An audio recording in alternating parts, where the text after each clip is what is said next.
यांनी संपूर्ण पाडाच वाचून काढला की ज्या पद्धतीने परभणीमधल्या सोनपेठमध्ये अनेक लोकांचे पीक विमा जो आहे तो इतर कोणत्या तरी परळीच्या सीएससी केंद्रातून भरलेला गेलेला आहे म्हणून जे आहे त्याची चौकशी केलेली आहे। सुरेश धस साहेबांनी, ते सन्माननीय विधानसभा सदस्य आहेत, त्यांनी त्यांच्या भाषणामध्ये जे गोष्टी बोलल्या आहेत त्या गोष्टीची शहानिशा करण्यात आलेली आहे आणि त्या शहानिशा केल्यानंतर जे निदर्शन आलं, जे बेकायदेशीर किंवा चुकीचं होतं ते सर्व आपण या ठिकाणी थांबवलेले। मी सांगतो काय की 40 रुपये मानधन त्या सीएससी केंद्रावाल्याला मिळत असल्यामुळे या सीएससी केंद्रावाल्यांनी तो गोंधळ केलेला आहे आणि त्यांच्यावरती कारवाई करण्यासाठी जिल्हाधिकाऱ्यांना कळवलेले आहे।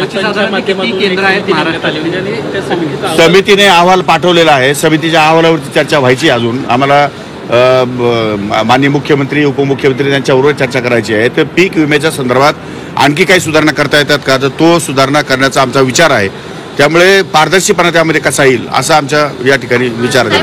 कालावधी कोणता आहे आणि सरकारने अशा प्रकारची योजना ही रद्द केली होती गैरव्यवहारामुळे आणि मोगस अशा प्रकारच्या पीक विम्यामुळे।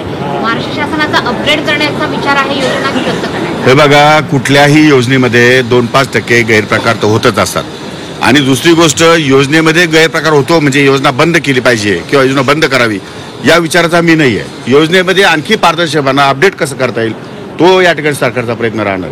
सर, हे कोणत्या कालावधीतले पीक विमे जे आहेत हे 23-24 आहे आणि त्यामुळे पुढच्या कालावधीत पुढच्या कालावधी मार्च 1 पर्यंत अग्री स्टॅकच्या माध्यमातून सगळे शेतकरी इंटरनेटने कनेक्ट होणार आहे आमच्याबरोबर। त्यामुळे त्याच्यामध्ये पारदर्शकता निर्माण होईल आणि त्यानंतर पुढे भ्रष्टाचार होणार नाही। ते वन विंडो सिस्टीम तर येणारच आहे, पण त्याच्या दृष्टिकोनातून प्रत्येक डिपार्टमेंटला अप टू डेट करण्याचा विचार आमचा चालू आहे, सुरू आहे। अद्याप त्याच्यावरती मिटिंगा चालू आहे, पण जिथे जिथे आम्हाला कुठं काही दोष आढळले तर त्या संदर्भात तात्काळ योजना बंद करून आम्ही दुसरी योजना नवीन तंत्रज्ञानाच्या दृष्टिकोनातून कसं आणता येईल त्याचाही विचार आहे आमचा।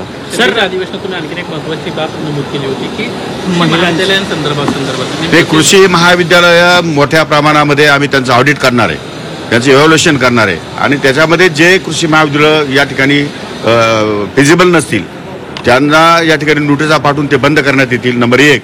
नंबर 2, नवीन कृषी महाविद्यालय स्थापन करण्यासाठी महाराष्ट्रातल्या अनेक लोकप्रतिनिधींची मागणी आहे। त्यामुळे कृषी महाविद्यालय जर करायचंच असेल कोणाला 1-2 तर ते महिला कृषी महाविद्यालय करावं असा माझा आग्रह राहणार आहे। महिला कृषी महाविद्यालय 1-2 या राज्यामध्ये पहिले या ठिकाणी करण्याचा माझा विचार आहे, किंवा ज्या ठिकाणी कृषी महाविद्यालय कमी रिस्पॉन्स आहे किंवा बंद पडण्याच्या मार्गावर आहेत तिथे महिला महाविद्यालयामध्ये आपण कन्वर्ट करता येईल का, तोही विचार आमच्या मनामध्ये आहे। सर, आज अजितदादांबरोबर आपली भेट झाली येत्या अर्थसंकल्पीय अधिवेशन किंवा तरतुदीच्या संदर्भात आपल्याकडून काही नाविन्यपूर्ण सूचना करण्यात आल्या का त्याच्यावर? अजून भेट झाली नाहीये, संध्याकाळी 5 वाजता दादांबरोबर बैठक आहे। सर, पालकमंत्री पदांवरून सध्या प्रचंड नाराजी आहे राष्ट्रवादी काँग्रेस पक्षाच्या मंत्र्यांमध्ये।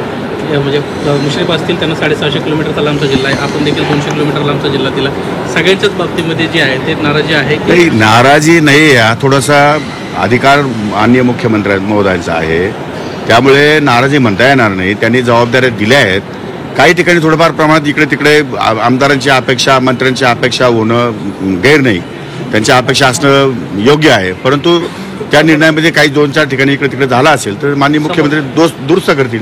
परंतु सर, दूरवरचा जिल्हा मिळालाय, मला काय मिळालं तर चालेल, मी सांगितलं मला समुद्राच्या लाटा मोजा ठेवलं तरी चालेल।